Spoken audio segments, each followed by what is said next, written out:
I like a man with a nice, self-deprecating sense of humor. I like salty, creamy foods. I could sit down with a bag of chips and French onion dip and go to town. That would be on my last supper list. I like the old-fashioned, vintage-inspired swimsuits with halters and maybe a little ruching, and the longer cut that's almost short shorts, like Ava Gardner used to wear a lot, right? I love anything that's sort of surreal and with fantasy. I love cocktails. My specialty drink is a gimlet with a little egg white in it so it gets frothy. I really like rose water. Sometimes I'll add it to champagne. I met a lot of young girls modeling and they were like, "Oh, I'm running around town and people are taking my picture," while I was saving receipts and learning how to be self-employed. I really do love being outdoors. I mean, you'd never think it in my high heels and pencil skirt. But I really do miss the smell of hay and farms, and I like milking a cow. I just keep praying for Joan to get her power back.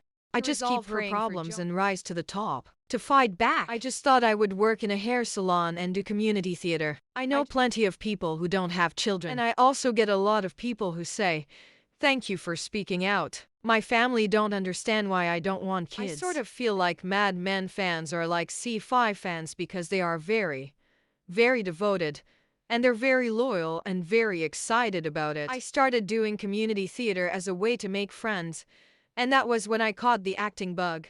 I tend to take things personally, but I can only take so much, and then I jump back. I have strong survival skills. I think calling me full-figured is just rude. Joan's advice would be, always know more than anyone else, always be discreet as possible, and never cry at work. I thought, well, you might see curves there, but that's just a bone, so even if I lose weight, that's not going to change anything. I look. That's my shape. Do the math. I use Redken color on my hair and use mild shampoos that don't strip your hair of color. If I need to, I'll use a good colored mousse in between. I was a dancer until I was 19. I never had to worry about working out or what I ate, so I've really had to train myself to get down to the gym. I was a goth girl in high school. Perhaps the powdered white face and the black lipstick were not the most attractive. I felt fabulous at the time, but looking back, probably not the best idea. I was obsessed with the Canadian novel Anne of Green Gables.